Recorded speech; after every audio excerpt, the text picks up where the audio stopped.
అమ్మా ముందుగా congrats. Thank you sir.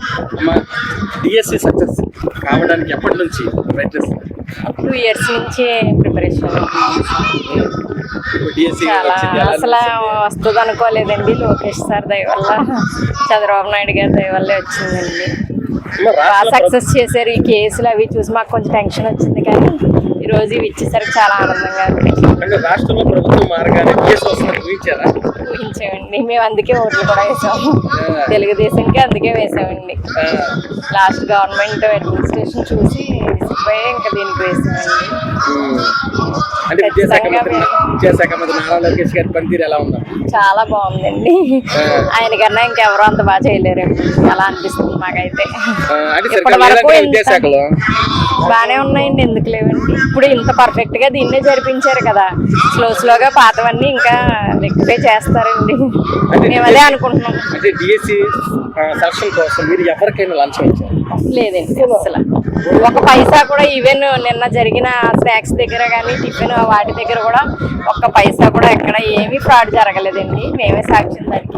16,000 and మాతో వచ్చిన మొత్తం 32,000 మంది సాక్ష్యం దానికి. అంటే కొంచెం మంది అంటున్నారు ఏంటంటే రికమెండేషన్స్ కానీ ఏమీ లేవండి. అదంతా చెడు ప్రచారం వీళ్ళ మీద చేయడానికి జరిగిందే తప్పించి దానికి మేము అందరం సాక్ష్యం అండి. రూమ్స్ కానీ అలాట్మెంట్, అక్కడ సౌకర్యాలు కానీ అన్ని సూపర్ గా ఉన్నాయి. ఏ గవర్నమెంట్ ఇంత అలా చేయలేదేమో అని మేము అనుకుంటున్నాం. అంటే ఇప్పుడు విమర్శలు చేసే వాళ్ళకి మీరు ఏం చెప్తారు? అంటే డబ్బులు తీసుకున్నారు ఇలా చేసి ఆ విమర్శలన్నీ కేవలం వీళ్ళ మీద కక్షతో చేసినవి, ఏవో రాజకీయ గొడవలు అనుకోవచ్చు, కానీ రియాలిటీ చూస్తే మాత్రం అన్ని పర్ఫెక్ట్ గా చేస్తారు. చేతుల మీద అపాయింట్మెంట్ ఆర్డర్ తీసుకోవడం మీకు ఎలా అనిపిస్తుంది? లేదు, ఇచ్చారండి. మాకు ఇచ్చారంటేనే ఆనందంగా ఉంది. డిఎస్సి మా అమ్మాయి ఎప్పటి నుంచో కలగంటున్నటువంటి ఈ డిఎస్సి పోస్ట్ ని కొట్టడం నాకు ఎంత ఆనందంగా ఉంది. మా అమ్మాయికి జాబ్ ఎలా వస్తుంది, ఎప్పుడు వస్తుంది అని నేను ఎంతో కలగంటున్నాను. చక్కగా ఈ అవకాశం, ఈ టైంలో ఉద్యోగం రావడం నాకు ఎంతో ఆనందంగా. ఎన్ని కేసులు పెట్టినా దాన్ని తప్పించి నారా లోకేష్ గారు డిఎస్సి నిర్వహిస్తుంది. చాలా అద్భుతమైనటువంటి పట్టుదలతో ధైర్యంగా డాషింగ్ చేశారు నారా లోకేష్ గారు. దాని విషయంలో అయితే మేము చాలా అప్రిషియేట్ అవుతున్నాం. ఎన్ని అడ్డంకులు ఎదురైనా సరే అధిమించి ఈ డిఎస్సిని నారా లోకేష్ గారు తేవడం మాకు చాలా ఆనందదాయకంగా ఉంది. అంటే ఇలా చేస్తారని మీరు అనుకున్నారు? అసలు ఊహించలేనంత ఇదిగా చేసుకొచ్చారండి. అది చాలా అద్భుతంగా చేసి నారా లోకేష్ గారు ఈ రోజుని ఈ 16,000 మంది విద్యార్థుల్ని బాగా ఆంధ్ర రాష్ట్రానికి అప్పగించారు. అంటే కొంచెం మంది అంటున్నారు కావాల్సిన వాళ్ళకి అలాంటిదేం లేదు. అంత చక్రంగా ఎక్కడ ర్యాంక్ వైజ్ గానే అంత ఆన్లైన్ సిస్టమ్ లోనే ప్రతి ఒక్కరికి కూడా ఫోన్లు కూడా చేసి పంపించి మరి పిలిపించారండి. మీకు ర్యాంక్ వచ్చిన తర్వాత మీరు వచ్చి సర్టిఫికేట్ తీసుకోవాలి. అన్నిటికీ కూడా కమ్యూనికేషన్ వచ్చిన లిస్ట్ ప్రకారంగా గవర్నమెంట్ చాలా ఇటువంటి గవర్నమెంట్ ఉండాలని చెప్తామండి. చాలా సంతోషం సార్. కంగ్రాట్స్ ముందుగా. Thank you sir. సార్ ఎక్కడి నుంచి వచ్చారు? ప్రకాశం డిస్టిక్ రాచల మండలం జేపీ ఉల్లల చెరువు. ఇప్పుడు డిఎస్సి మీరు కొట్టడం మీకు ఎలా అనిపిస్తుంది? చాలా సంతోషంగా ఉంది. నేను మా అన్న ఇదే చంద్రబాబు గారు ఇచ్చిన డిఎస్సి లోనే సెలెక్ట్ అయినా. సార్ ఇప్పుడు డిఎస్సి సక్సెస్ కావడానికి ఎప్పటి నుంచి ప్రయత్నం చేస్తున్నారు? దాదాపు 14 సంవత్సరాల నుంచి కష్టపడుతున్నాను. ఇప్పుడు డిఎస్సి కొట్టారు, ఎలా అనిపిస్తుంది? చాలా సంతోషంగా ఉంది సార్. రాష్ట్ర ప్రభుత్వం మారగానే డిఎస్సి వస్తుందని ఊహించారు? అసలు ఊహించాను, కాకపోతే ఇంత తొందరగా చేస్తారని అనుకోలేదు. చాలా మంది నెగిటివ్ కామెంట్ చేసినా కూడా ఖచ్చితంగా జరుగుతుందని ఆలోచనతోనే స్కూల్ మానేసి చదువుకున్నాను. సార్ విద్యాశాఖ మంత్రిగా నారా లోకేష్ గారు పనితీరు ఎలా ఉంది? చాలా బాగుంది సార్. 5 స్టార్ ఇవ్వచ్చు. విద్యాశాఖ సరిగ్గా లేదా? అదేం లేదు సార్.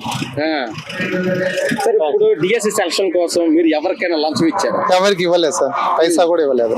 కొంచెం మంది అంటున్నారు వాళ్ళకి కావాల్సిన వాళ్ళకి ఉద్యోగాలు ఇచ్చుకున్నారు, అలాంటిది ఏం లేదు సార్. అలాంటిది ఉంటే అసలు వచ్చే వాళ్ళం కూడా కాదు ఇక్కడ దాకా. ఎవరికో కొంతమందికి వచ్చేది. ఇప్పుడు కష్టపడి మీరు చదివినప్పుడు సీఎం చేతుల మీద మీకు తీసుకున్నందుకు మీకు ఎలా అనిపిస్తుంది? చాలా సంతోషంగా ఉంది. మా ఎమ్మెల్యే గారి చేతుల మీద తీసుకున్నాను, చాలా సంతోషపడ్డాను. 14 సంవత్సరాల కళ నాది. దీనికోసం ఎన్నో ఫంక్షన్లకు వెళ్ళలేదు. మరి 20 సంవత్సరాల గెట్ టుగెదర్ కూడా వెళ్ళాల. కేవలం ఒక ఉపాధ్యాయుని లేను, ప్రైవేట్ చేస్తున్నాను అనే కారణంతో గెట్ టుగెదర్ ఫంక్షన్ కూడా వెళ్లకుండా 20 సంవత్సరాల ప్రోగ్రామ్ కి రేపు వెళ్తున్నాను మా స్కూల్లో ఫ్రెండ్స్ కి వెళ్ళడానికి. Okay sir, thank you sir. Mega DSC పండగ వేళ అన్నట్టుగా ఈ రోజు ఇక్కడ వెలగపూడి అయితే నడుస్తుంది. మరి నిజంగా పండగ వాతావరణంగానే ఉందా? 100% పండగ వాతావరణం ఉందండి. ఒకసారి మీ విజువల్స్ మీ టీవీ వాళ్ళు అటు సైడ్ చూపిస్తే మీకు తెలుస్తుంది. తల్లిదండ్రులు వాళ్ళ బిడ్డలు ఎంత కష్టపడ్డారో, ఎన్ని రాత్రి పగలు నిద్రలేని రాత్రులు గడిపారో ఒకసారి టీవీని అటువైపు చూపిస్తే లైవ్ చూపిస్తే తెలుస్తుంది. ఎందుకంటే పిల్లలు 5 సంవత్సరాల్లో ఏనాడు నిద్రపోలేదు, ఏనాడు సరిగ్గా తినలేదు. సో మరి చంద్రబాబు నాయుడు రావడం పెద్ద డిఎస్సి, మెగా డిఎస్సి, మామూలు డిఎస్సి కాదండి. చిన్న డిఎస్సీలో తీస్తున్నారు 5,000 6,000 పోస్టులు. అలాంటి 16,347 పోస్టులు ఎటే టైంలో విత్ ఇన్ 6 monthsలో తీయడం, అపాయింట్మెంట్ ఇవ్వడం, ఇంత పండుగ వాతావరణంలో జరపడం అనేది ఇది చాలా గొప్ప విషయం. సో ఇంత గొప్ప విజయానికి కారణమైన చంద్రబాబు నాయుడు గారికి, కూటమి గారికి ధన్యవాదాలు. ఉమ్మడి ఆంధ్రప్రదేశ్లో ఇచ్చారండి. కాకపోతే అప్పుడు 50,000 పోస్టులు ఇచ్చారండి. అది ఉమ్మడి ఆంధ్రప్రదేశ్, కంబైన్ ఆంధ్రప్రదేశ్.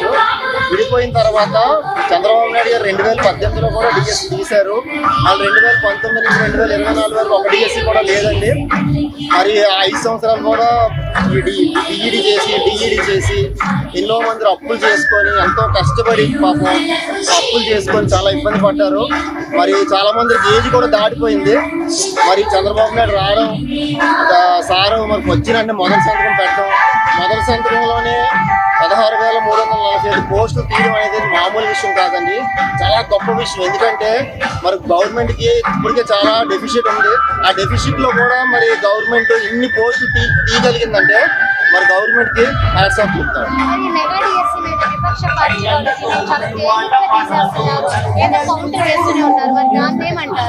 ఒక మాట చెప్తాను మేడం, పచ్చకామర్లు వచ్చినోడికి లోకం అంతా కూడా పచ్చగా కనిపిస్తుందంట. ముందు మీరు 5 సంవత్సరాల్లో ఒక డిఎస్సి ఒక పోస్ట్ అన్న తీసారా? తీసినోడికే కదా రైట్ ఉంటుంది. నేను 20,000 తీశాను, ఇదిగో ఈ చంద్రబాబు నాయుడు ఇంగ్లీష్ చేస్తున్నాడు అని అనగా మాకు ఆయనకు ఉండాలంటే ఆయన ముందు తీసి ఉండాలి కదా. ఒక పోస్ట్ అన్న తీసాడు, ఆయన తీయలేదు కదా. తీయకుండా ఆయన ఎలా మాట్లాడతాడు? ఆయన ఎలా మాట్లాడగలడు? అందుకే ఈ రోజు వైఎస్ఆర్సీపీ వాళ్ళు అసలు ఏం మాట్లాడలేకపోతున్నారు. గవర్నమెంట్ మంచి పని చేస్తుంది. మీరు ఒకసారి లోనికి వెళ్తే తల్లిదండ్రులు పిల్లలు ఇంటర్వ్యూ తీసుకోకండి, తల్లిదండ్రులు అడగండి. ప్రతి తల్లి ప్రతి తండ్రి కూడా ఏడుస్తాడు. ఎందుకు ఏడుస్తాడంటే మా అబ్బాయికి జాబ్ వచ్చింది, మా అమ్మాయికి జాబ్ వచ్చింది అంటే ఆనంద బాష్పాలు అన్నమాట. అవన్నీ కూడా ఆనంద బాష్పాలు. సో గత 5 సంవత్సరాలు ఏమి తీయకుండా చాలా ఇబ్బంది పెట్టి ఇప్పుడు ఆలే మళ్ళీ మొసల కన్నీరు కారుస్తున్నారంటే ఇది చాలా దురదృష్టం. ప్రజలారా మీరు గమనించండి, దయచేసి అర్థం చేసుకోండి. మీ పిల్లలకి మళ్ళీ లోకేష్ గారు మళ్ళీ ఇంకో 2026 డిఎస్సి తీయబోతున్నారు. మళ్ళీ 2 ఎలక్షన్ ప్రతి సంవత్సరం కూడా డిఎస్సి తీస్తానంటున్నారు. కాబట్టి మిత్రులారా ఎవ్వరూ అధైర్యపడకండి. ఎన్ని కోర్టు కేసులు వేసినా కూడా నిలబడవు. విపక్షాలు చేసేవన్నీ అబద్ధం ప్రచారం.